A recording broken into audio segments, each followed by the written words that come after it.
মহালয়ের কবিতাটি। মাতৃপক্ষ শুরু মহালয়ার ভোরে, আলোর বেনো উঠল বেজে গড়িয়ে প্রাণের সারা চতুর্দিকে, আলোর ধারায় আধার থেকে কয়েকটা দিন পরেই হবে মহামায়ের বোধন। পদ্ম মেরে আঁকি শিশির পরে ঘাসে, হিমেল হাওয়া স্নিগ্ধ পরশ প্রফুল্লিত কাশে, নীল আকাশে মেঘের খেলা, শরৎ ঋতুর মিলন মেলা।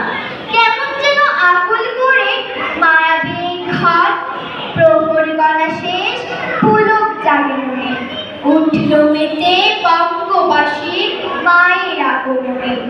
সবাই নতুন সাজে, ঢাকের বাদ্যি বাজে, খাঁচার ভেতর রবে না কেউ, বেড়াই নিরন্তর।